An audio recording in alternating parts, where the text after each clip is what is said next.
There's a sound you hear before the panic sets in. Not a crash, not a scream. Just the quiet hum of your refrigerator at 2 a.m. when you can't sleep because you've been doing math in your head for 3 hours. Rent plus car payment, plus insurance, plus groceries, plus the electric bill you haven't opened yet. The numbers don't work. They haven't worked in months. And somewhere between exhaustion and anger, you start to wonder if you're the only one who feels like they're drowning on dry land. You're not. Right now, across every city and suburb and small town in America, millions of people are lying awake doing the same math, same fear, same exhaustion. They're not dramatic. They're not asking for sympathy. They're just trying to understand when survival became this expensive. This is not about politics. This is not about blame. This is about the weight. The one you carry every time you swipe your card and hold your breath. The one that sits in your chest when someone says, just work harder, as if effort was ever the problem. Because if you've ever Googled, why is everything so expensive in America at midnight, you already know something has shifted. And it's not shifting back. Stay with me. Because understanding what's happening is the only way to stop feeling like you're losing your mind. The bills arrive in waves. First the rent, then the consequences. A young woman sits in her car after her shift, staring at her phone. Notifications. Past due. Payment failed. Insufficient funds. She makes decent money. She doesn't waste it. But $300 for rent in a place that was $950 3 years ago. $650 for the car she needs to get to work. $320 for insurance because she's under 25 and the algorithm decided she's a risk. Then utilities. Then food. Then nothing left. She films herself crying not for attention, but because saying it out loud makes it real. I either eat or I pay my bills. And even then, I have to choose which bill gets pushed to next month. That's not poor planning. That's the cost of housing outpacing the human ability to keep up. The math is simple and brutal. The median home price in America right now sits around $415,000. 20 years ago, it was closer to $170,000. Wages didn't double, costs did. What used to take 3 times your annual income to buy now takes 6. And for renters, the trap is just as tight. The average one-bedroom apartment nationwide costs about $1,500 a month. In cities like Austin, Denver, San Diego, that number stretches past $2,200. You're not renting luxury. You're renting necessity. 4 walls, a door that locks, a place to sleep between shifts, and it takes half your paycheck. Here's what nobody talks about.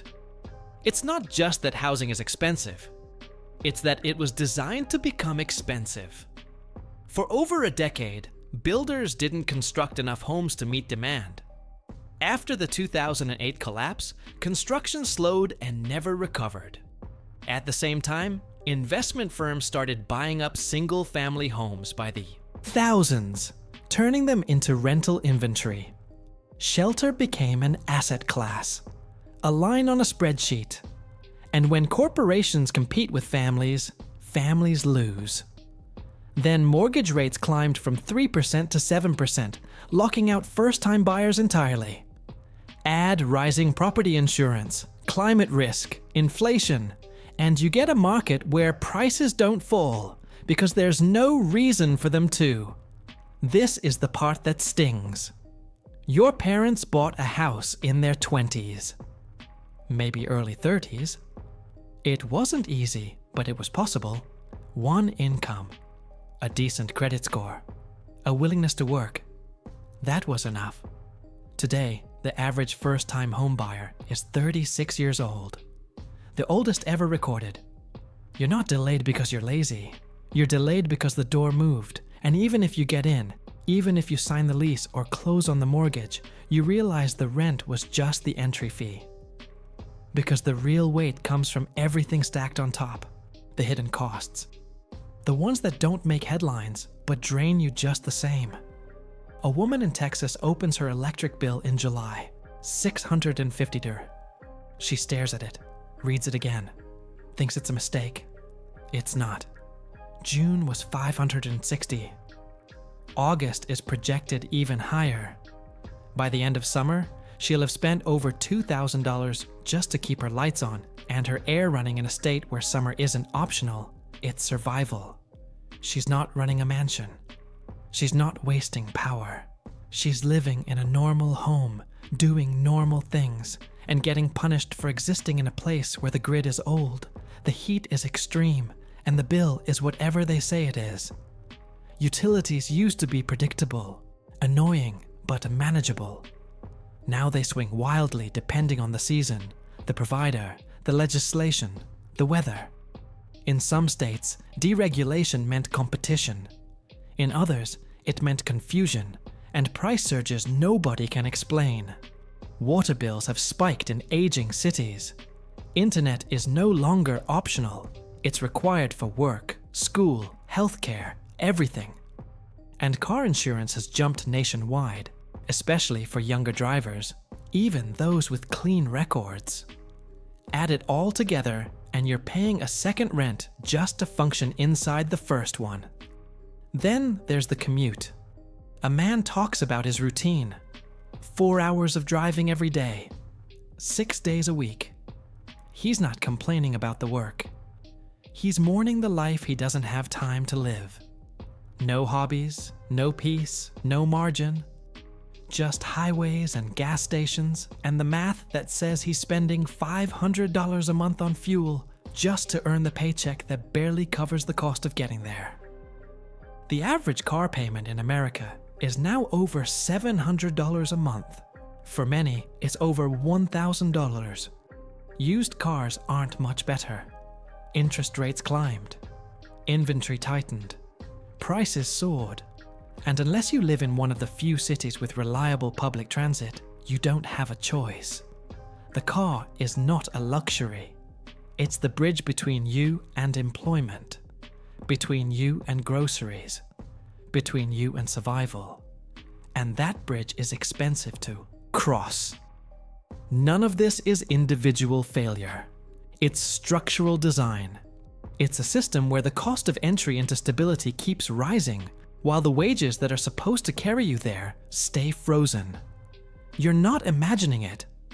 The treadmill is speeding up, and no amount of budgeting or sacrifice changes the fact that the essentials, the non-negotiables, now cost more than most people earn.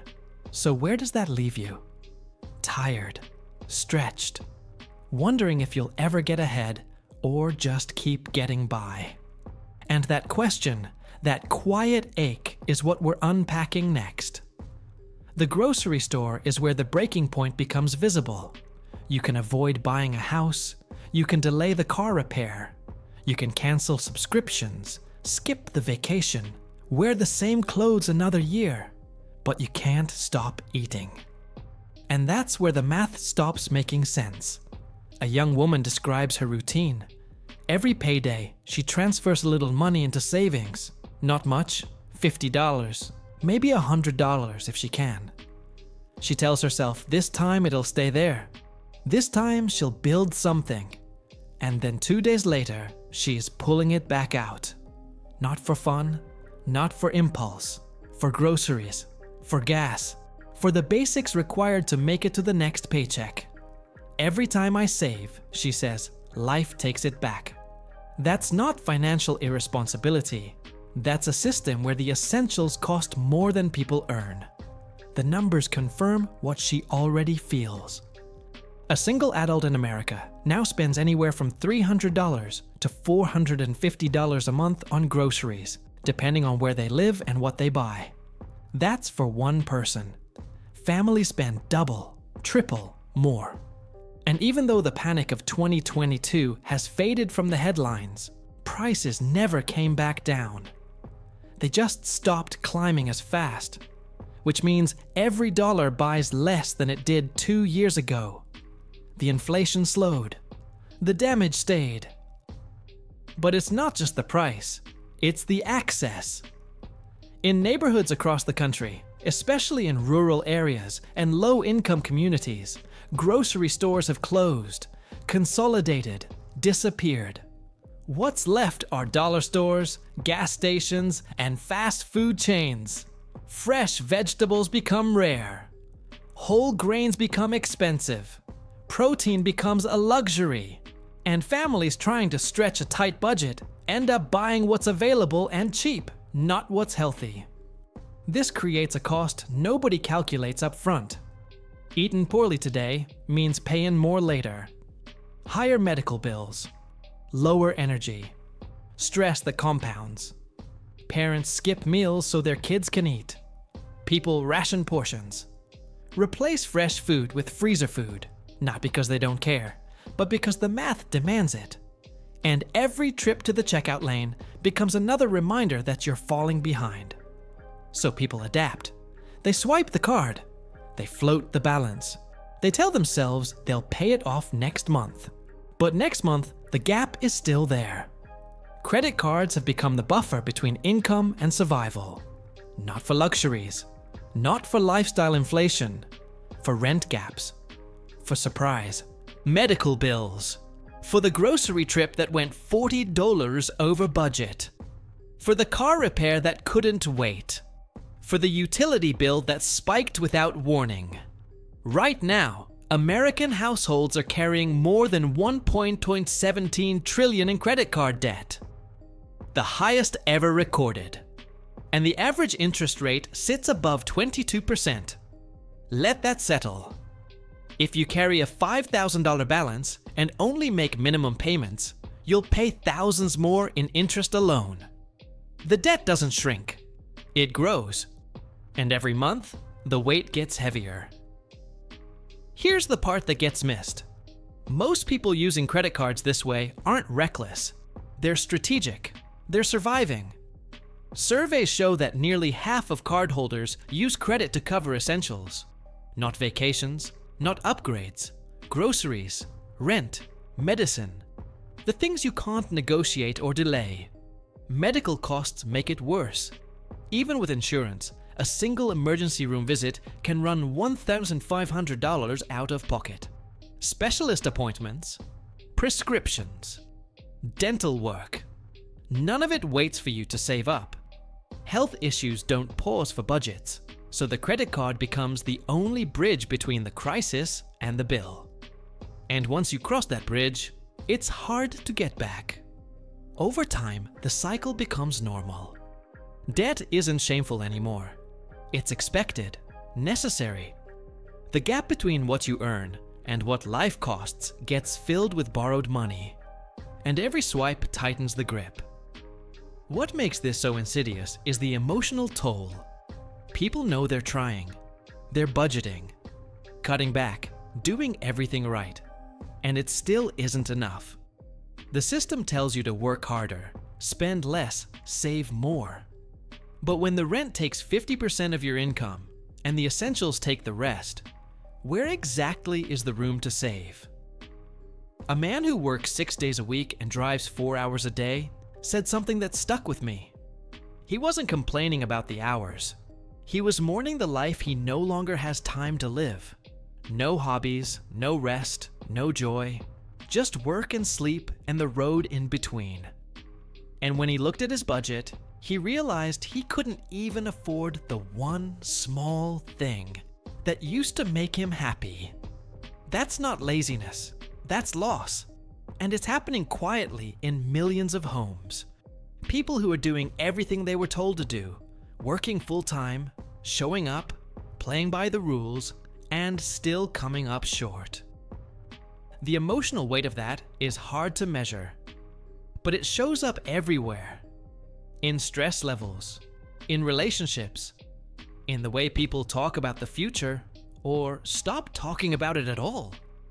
The anxiety isn't just about money, it's about time, about control, about the growing sense that no matter how hard you try, the treadmill just speeds up. Parents worry about their kids. Young adults wonder if they'll ever own a home. Workers question whether retirement is even possible. The goalpost keeps moving, and the effort required to reach it keeps growing. This is where the idea of the American dream starts to fray. Not because people stopped believing in hard work, but because hard work stopped being enough. The promise was simple: work hard, make smart choices, and life will get better. Your kids will have more opportunities than you did. Each generation will climb a little higher. But that ladder feels broken now. And people aren't angry because they're entitled. They're frustrated because the system changed and nobody told them the rules were different. So what happens when an entire generation realizes the path their parents walked no longer exists? They adapt, they survive, they push forward. But the question remains: at what cost? And is simply surviving the same thing as living? That's what we're sitting with now. And that's where this all leads. There's a moment that comes late at night, after the dishes are done and the kids are asleep and the house is finally quiet. You sit on the edge of the couch, phone in hand, scrolling through your bank account. And you realize something that sits heavy in your chest. You're not failing. You're just tired. Tired in a way that sleep doesn't fix. Tired of working long hours and still coming up short. Tired of making smart choices that don't seem to matter. Tired of feeling like you're running as fast as you can just to stay in the same place. And the worst part is the silence around it. Because everyone else looks fine. Everyone else seems to be managing. So you start to think maybe it's just you. But it's not. The cost of living in America in 2025 is not just a financial crisis. It's a psychological one. Studies show that more than 60% of Americans report feeling stressed about money on a regular basis. Not occasionally, regularly. It affects sleep. It affects relationships. It affects how people see their future and whether they believe things can actually get better. The pressure is constant.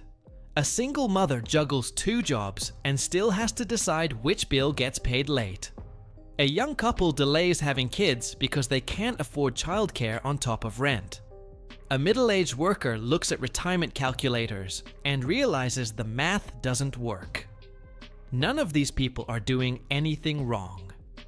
They're living inside a system where the cost of stability has outpaced the income meant to support it.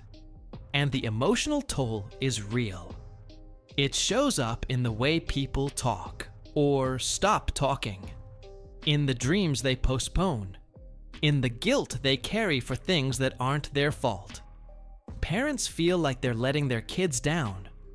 Young adults feel betrayed by a promise that no longer holds. Workers feel invisible, replaceable, stuck.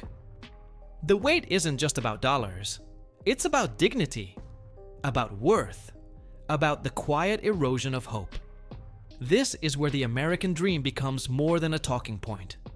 It becomes a mirror. For decades, the promise was clear. Work hard, be responsible, build something, and life will reward you. Your kids will have it better. The future will be brighter. But for millions of people today, that promise feels like a lie. Not because they stopped working hard, but because the system stopped rewarding it the same way. Home ownership is delayed by a decade. Savings accounts stagnate. Wages grow slower than costs. The gap between effort and outcome keeps widening. And when people look around and see previous generations who bought homes in their 20s, raised families on a single income, retired with pensions, the comparison stings. Not out of jealousy, out of confusion. What changed? And why is nobody talking about it? Here's what changed. The cost of entry into middle-class stability quietly skyrocketed, while wages stayed relatively flat. Housing, education, healthcare, childcare, all of them became exponentially more expensive relative to income. Corporate consolidation reduced competition and increased prices. Wealth concentrated at the top while the middle hollowed out. And policy decisions over decades, decisions about taxes, wages, healthcare, housing, created the conditions for this exact moment. You're not imagining it. The treadmill is faster, the margin is thinner, the room for error has disappeared. But here's the thing. Understanding this doesn't make it easier. It just makes it clearer. And clarity, even painful clarity, is better than believing you're the problem. Because once you see the system for what it is, you stop blaming yourself for not beating it. So where does that leave us? It leaves us here, in the quiet truth that millions of Americans are living right now. Working hard, doing their best, and barely keeping their heads above water. Not because they're weak, but because the current is stronger than it's ever been. And if this video helped you see that, if it gave language to something you've been feeling but couldn't name, if it made you realize you're not alone in this, then it did what it was supposed to do. Because the first step to navigating a broken system is understanding that it's the system that's broken, not you. So which part of this hits closest to home for you? Is it housing? The bills that never stop? The groceries that cost more every month? The debt you never wanted but can't avoid? Or is it just the exhaustion, the weight of trying so hard and still feeling like it's not enough? You're not alone in that feeling, and you shouldn't have to carry it in silence. Before you go, hit that subscribe button. Because we don't just review the surface, we expose what's underneath. From the hype to the hidden systems, to the truth brands and institutions hope you'll never question. We break down the cost of living, the tricks in the fine print, the patterns designed to keep you spending and never quite catching up. So hit like, tap subscribe, and join the thousands of people who already know the real game being played. Because smart living starts with seeing clearly, and once you see it, you can't unsee it. The math might not add up yet, but at least now you know why. And that's where the power starts.